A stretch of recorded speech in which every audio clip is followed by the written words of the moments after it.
So welcome to our channel again and this is our institute. ये है TCAB जो कि अब बदल के हो चुका है DSDEE, department for the skill development and economic empowerment. और यहीं पे हमारा असिस्टिव टेक्नोलॉजी का कोर्स डिजाइन हुआ है और हम लोग की क्लासरूम भी अंदर ही होती है। सो इस वाले वीडियो में हम लोगों ने फोकस किया है कि हमारे टीचर्स और मेरे क्लासमेट्स जो कि असिस्टिव टेक्नोलॉजी का कोर्स कर रहे हैं, ये भारत के अलग अलग हिस्सों से आए हैं और किस तरीके से वो ये पूरा का पूरा कोर्स सीख रहे हैं, टीचर्स के साथ क्या क्या चैलेंजेस होते हैं, जैसे कि इंग्लिश हो गया, ब्रेल हो गया, कौन कौन से ऐसे पार्ट्स हैं, असिस्टिव टेक्नोलॉजी किस तरीके से काम करती हैं, कौन से ऐसे गैजेट्स हैं, टूल्स हैं जो एक विजुअली इम्पेयर्ड इस्तेमाल करके अपनी लाइफ को इजी बना सकते हैं। उन सभी चीज़ों के बारे में हम इस वीडियो में जानेंगे और ये अलग अलग तरीके से ये वीडियो शूट हुआ। तो I just want you to focus on the experience that we are giving here or the learning that we are taking from here. So please be with us on this video. हमारे साथ हैं Rajendra Negi sir, जो कि NIEPVD का एक बहुत important हिस्सा है और जिन्होंने ये कोर्स क्रिएट किया है। असिस्टिव टेक्नोलॉजी सर, ये कोर्स जो 6 महीने का कोर्स है जिसमें हम सभी हिस्सा हैं। सर, ये कोर्स कैसे हेल्प करता है? मैं चाहता हूँ उन बच्चों को ये चीज़ पता चले जो कि फ्यूचर में इस प्रोग्राम का हिस्सा होंगे। What is this course about? इस कोर्स में अगर आप देखेंगे तो कंप्यूटर, जो बेसिक कंप्यूटर से लेकर आपको वर्ड, एक्सेल, पावर पॉइंट, जितने भी चीज़ें हैं जो आज एक ऑफिस में या अपने निजी जीवन में भी ज़रूरत पड़ती है, वो तो इंक्लूड है ही। साथ ही साथ दृष्टि दिव्यांगजनों को ध्यान में रखते हुए इसमें कई असिस्टिव एलिमेंट भी डाले गए हैं। इसमें मोबाइल कैसे चलाना है स्क्रीन रीडर के थ्रू, या लो विजन है तो मैग्नीफायर के थ्रू, और साथ ही साथ ब्रेल हम मैनुअल भी ब्रेल सिखाते हैं, एक पीरियड उनको वो भी देते हैं। तो उसके अलावा उसी ब्रेल को डिजिटल कैसे सीखना है वो हम असिस्टिव टेक्नोलॉजी के माध्यम से सीख रहे हैं। और इसके अलावा इंग्लिश का भी पीरियड है ताकि अच्छी अपॉर्चुनिटीज़ मिल पाए। और फिर एम्प्लॉयबिलिटी स्किल, यानी कि जो अब तक मैंने बताया आपको वो हार्ड स्किल बताया था, सॉफ्ट स्किल के रूप में एम्प्लॉयबिलिटी स्किल है, उसकी भी हम ट्रेनिंग देते हैं कि वो इंडस्ट्री में अगर जाएंगे या अपनी पर्सनल लाइफ में काम करेंगे तो किस प्रकार से करना है, कौन कौन से उनको अपने आप में कैरेक्टरिस्टिक लाने हैं जिससे कि वो अच्छे से एम्प्लॉयमेंट पा सके। So this is our second class और जैसे ही घड़ी में 10:15 होते हैं हम लोग अपनी असिस्टिविटी की क्लास से थ्योरी क्लास की तरफ मुड़ जाते हैं। और ये थ्योरी क्लास है हमारी इंग्लिश की क्लास, और हमारे सामने बैठी हैं हमारी श्री पूज्य आदरणीय प्रेक्षा मैम जिन्होंने हम सभी को इंग्लिश सिखाने की बहुत कोशिश करी है। मैम, कितना चैलेंजिंग था ये आपके लिए? Thank you so much for the introduction first. Challenging, I don't think it was challenging for me at all. The students are very nice to conversate with. है ना? बहुत मज़ा आया इन लोगों के साथ बातें करके, क्योंकि हमने इंग्लिश में बातें करने की भी बहुत कोशिश करी है। आई थॉट कैसे ना कैसे तो बुलवा लूँ। मैम, जैसे ये इंस्टीट्यूशन फॉस्टर करता है विजुअली इम्पेयर्ड बच्चों को, तो इंग्लिश आज के टाइम पे बहुत एक इम्पॉर्टेंट लैंग्वेज और टूल की तरह देखा जाता है। मैम, कितना चैलेंजिंग होता है एज अ टीचर बच्चों को जिन्होंने कभी बचपन से इंग्लिश पढ़ा नहीं है भाषा, और बहुत अलग अलग बैकग्राउंड से आते हैं। मैम, कैसा एक्सपीरियंस रहता है, क्या क्या चीज़ों का ध्यान रखते हैं? पहले तो जब भी हम बात करते हैं इंग्लिश की, आज के सिनेरियो में it is the most important thing. Why? क्योंकि हमें किसी से भी कम्युनिकेट करना है, कंट्री के बाहर नहीं, कंट्री के अंदर भी। बहुत सारे ऐसी स्टेट्स हैं इंडिया में ही जहाँ पे बेसिक लैंग्वेज या नेटिव लैंग्वेज हिंदी नहीं है। वहाँ कम्युनिकेशन का एक ही मोड बच जाता है हमारे पास, इंग्लिश। ठीक है, तो वहाँ के लिए भी आपको बहुत ज़रूरत है इंग्लिश की। इंग्लिश हर जगह ऑर्गेनाइजेशन में you are going to use, तो इंग्लिश एक बहुत प्राइम चीज़ बन जाती है। जो कोई भी मेट्रो सिटी या थोड़ा भी डेवलप्ड सिटी में रह रहा है उसको लगता है इंग्लिश तो आती ही है सबको। बट जब यहाँ आते हैं हम देखते हैं कि बहुत इंटीरियर से कोई बच्चा आ रहा है जिसको जो आम तौर पे हम शब्द इंग्लिश में इस्तेमाल कर रहे हैं उनका भी हिंदी में मतलब नहीं पता, तब बहुत चैलेंजिंग हो जाता है। दूसरा, कोई पैरामीटर ऐसा नहीं है, 10th पास भी हैं, 12th पास भी हैं, ग्रेजुएट्स भी हैं, शुद्ध हिंदी बोलने वाले बच्चे भी हैं। उनके लिए फ्रॉम स्क्रैच सिखाना इतने छोटे टाइम पीरियड में it is very challenging. But thankfully अभी तक मेरे को जितने भी स्टूडेंट्स मिले हैं they have been very good supportive and they wanted to learn. The only thing that is important in a student is the urge to learn, है ना. अगर वो अर्ज किसी भी बच्चे में है तो वो सीख जाता है कैसे न कैसे, वो अपने आप भी थोड़े इनपुट्स डालता है. We are always there to support. Teachers हमेशा यही चाहेंगे कि बच्चा किसी न किसी तरह से उस मुकाम पहुंच जाए जिसमें वो कंफर्टेबल रहे आगे अपनी ज़िंदगी को लेकर. बस यही एक मंशा रहती है हर टीचर की. And I suppose I also wanted this to happen कि बस इतना आ जाए कि अपना काम चल जाए इतने छोटे टाइम पीरियड में. तो आई और एज अ टीचर मैम, क्योंकि ये एक ट्रेनिंग सेंटर है, तो यहाँ पे वो जो एक स्टीरियोटाइप क्लासरूम सेटअप है, कई लोग ऐसा दिमाग में सोचते हैं, तो एज अ टीचर आपके लिए कितना डिफरेंट होता है यहाँ पे आना और उस स्टीरियोटाइप क्लासरूम से हट के इस तरह का एक्सपीरियंस लेना, क्योंकि आप बहुत लंबे टाइम से जुड़े हुए हैं. हाँ. मैं as a teacher, you are talking about the VI, है ना. जब हम बात करते हैं एज अ टीचर, मैंने ऐसे स्टूडेंट्स को भी पढ़ाया है जो देख पा रहे हैं, और ऐसे स्टूडेंट्स को भी पढ़ा रही हूँ जो हैव सम डिफ़िकल्टीज. अब इन स्टूडेंट्स के लिए I feel they are far brighter than those students. शायद मेरे से ये बात बहुत लोग बोले नहीं ऐसा नहीं है, आप यू आर बीइंग सिंपैथेटिक या कुछ. कभी मैंने आज तक सिंपैथी नहीं दिखाई है and I feel it is a very bad word. दूसरा, मैंने हमेशा इन बच्चों को उन बच्चों से ज़्यादा स्मार्ट पाया है, चाहे वो बीइंग मिस्चीफ वाला सीन हो या फिर वो कोई बात करने की बात हो या फिर किसी पॉइंट को पकड़ने की बात भी हो. हमेशा these kids have proven themselves to be smarter than any other kid in the world. That far मैंने जितना देखा है बच्चे, तो I feel they are way smarter and they have the urge to learn. कुछ ऐसे बच्चे हर क्लास में होते हैं जिन्हें नहीं पढ़ने की इच्छा होती, उन्हें छोड़ दें तो बाकी everybody is very nice and they have the urge to learn. और अभी हम लोग हैं उस क्लास में जहाँ पर हमने पढ़ने के साथ लिखने के साथ लाइफ की और भी चीज़ें एक्सप्लोर करी. हमारे साथ है हमारे फेवरेट रत्नेश सर.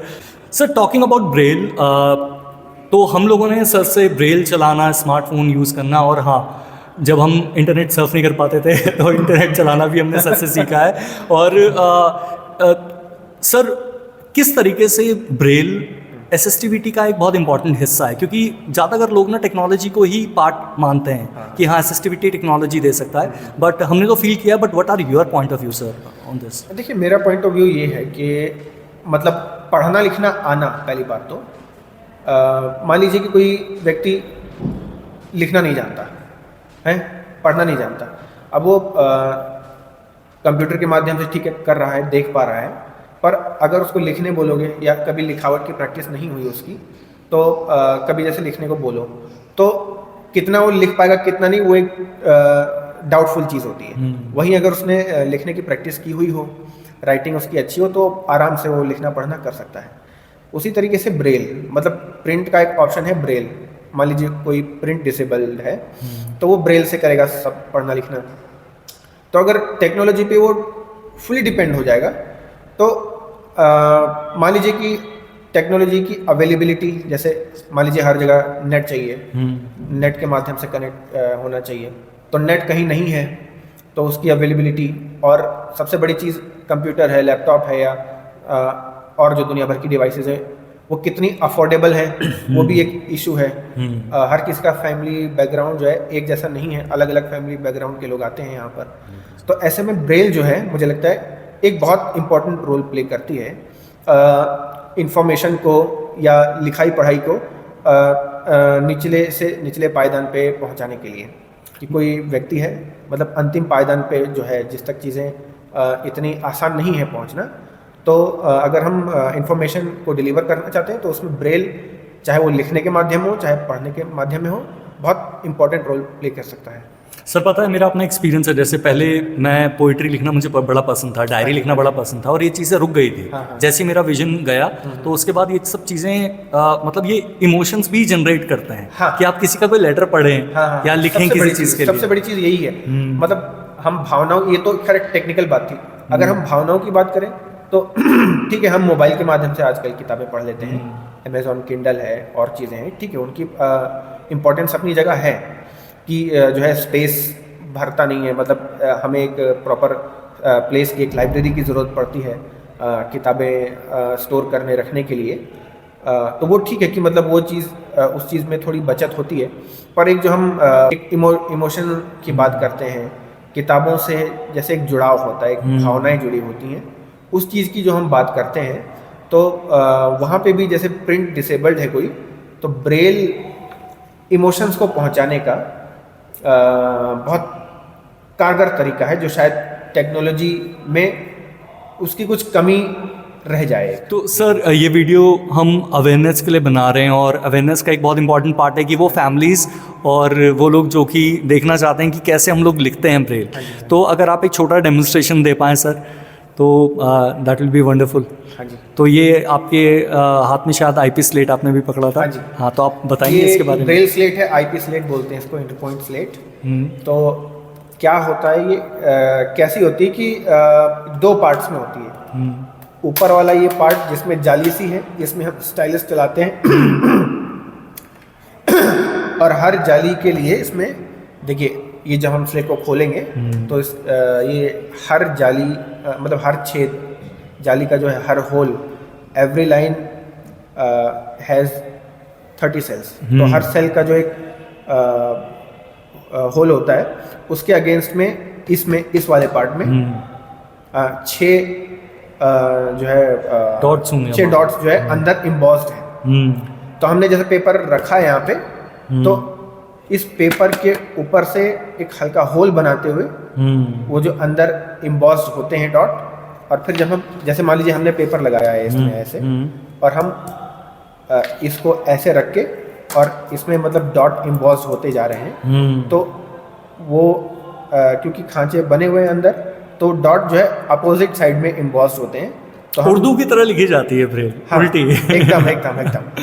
इसलिए हम कहते हैं कि हम राइट से लेफ्ट लिखते हैं। तो वो चीज़ जब अपोजिट साइड में एम्बॉस्ड हो गई, तो अपने आप उसको देखने के लिए, क्योंकि हमें पेपर पलटना पड़ेगा, तो पढ़ना जो है वो अपने आप लेफ्ट टू राइट हो जाता है। तो दैट वाज आवर ब्रेल। इसके अलावा अगर आपको कुछ ब्रेल के बारे में जानना है तो डेफिनेटली एक्सेस है आपके पास इंटरनेट का, आप पढ़िए, आप देखिए डॉट क्या है। आप लोग भी ब्रेल एक बहुत इंटीग्रेटेड पार्ट है और बहुत इंपॉर्टेंट पार्ट है इस पूरे कोर्स का, और असिस्टिविटी कॉन्सेप्ट का भी, इस फील्ड का है। मैं तो कहूँगा इस फील्ड का एक बहुत अहम पार्ट है ब्रेल। आप इसको बिल्कुल इग्नोर मत कीजिए। कंप्यूटर, लैपटॉप, स्क्रीन रीडर अपनी जगह है, पर ब्रेल अपनी जगह है। और ब्रेल सीखिए, उसको प्रैक्टिस कीजिए, अपने प्यारे लव्ड वन को लेटर लिखिए। ब्रेल का मतलब वर्सेस नहीं है। मैं ये कहता हूँ कि टेक्नोलॉजी और ब्रेल वर्सेस नहीं है। मैं कहता हूँ कि ब्रेल टेक्नोलॉजी का एक पार्ट बन सकता है, कि कंप्यूटर आप चला रहे हैं या मोबाइल चला रहे हैं, तो स्पीच आउटपुट की जगह आप ब्रेल आउटपुट ले सकते हैं, उसका भी पढ़ने का अलग मज़ा है। Talking about the assistive device, they are a integral part of our course, assistive technology। और आज एक डिवाइस है हमारे पास जो कि एक ग्लासेस, स्मार्ट ग्लासेस भी आप इन्हें बोल सकते हैं, but for visually impaired people they are actually really helpful. I will request Gopi who is joining us from SHG technologies, और इनकी कंपनी ने ये एक ग्लासेस बनाया है जो कि हेल्प करता है विजुअली इम्पेयर्ड को इंफॉर्मेशन गैदर करने में। इसमें बहुत सारे अच्छे फीचर्स भी हैं। सो बेसिकली जब हम अपने असिस्टिव टेक्नोलॉजी में डिवाइसेस के बारे में पढ़ते हैं, हम ये भी चीज़ जानते हैं कि कैसे एक विजुअली इम्पेयर्ड पर्सन उसको प्रैक्टिकली उसके एप्लीकेशन को समझ सकता है और किस तरीके से उसको अपने डे टू डे लिविंग में जोड़ सकता है, जिससे वो अपने आसपास के एनवायरनमेंट और सोसाइटी में थोड़ा इंक्लूसिव फील करे। सो गोपी, thank you for coming to our institute and showing us this product. So basically, what are the key features of this product? So basically, Pranav, what we've done here is, if you've seen the older version, we had a dongle.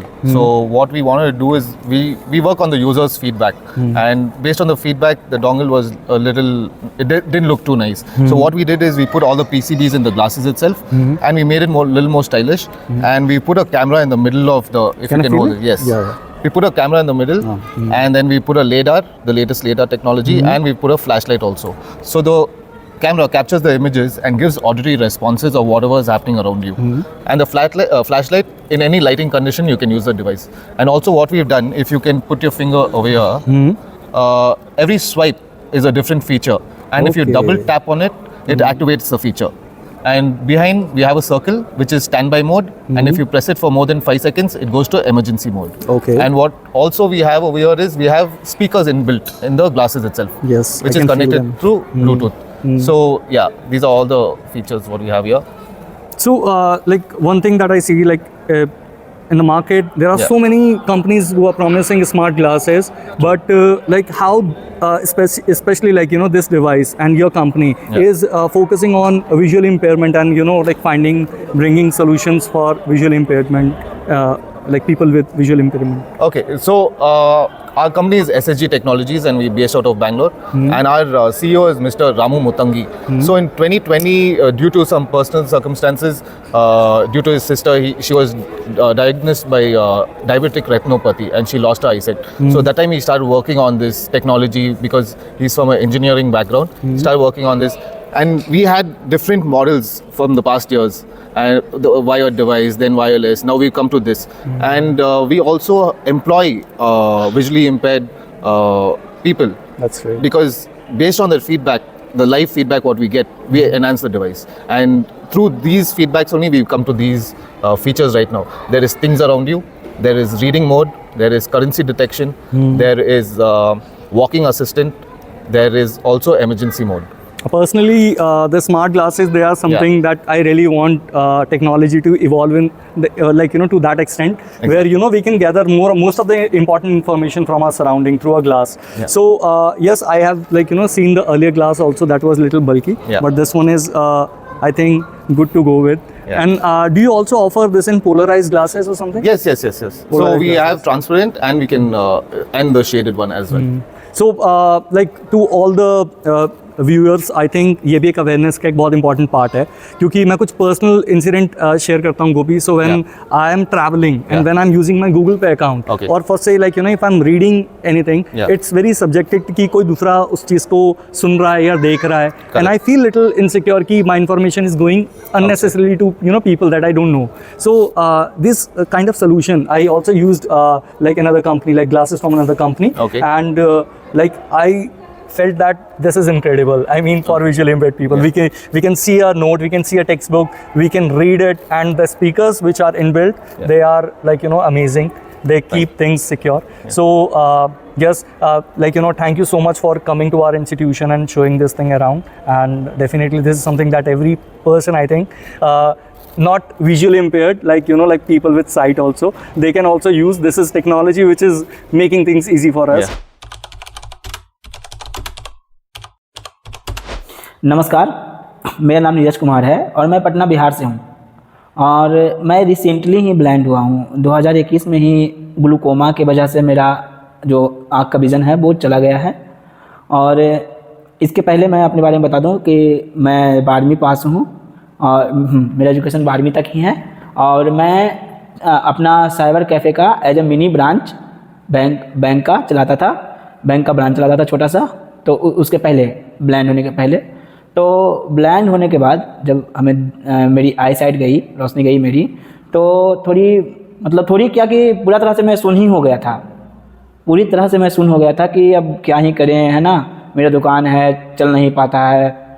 थोड़ी दिक्कत मुसीबत परेशानी मेरे साथ हुई।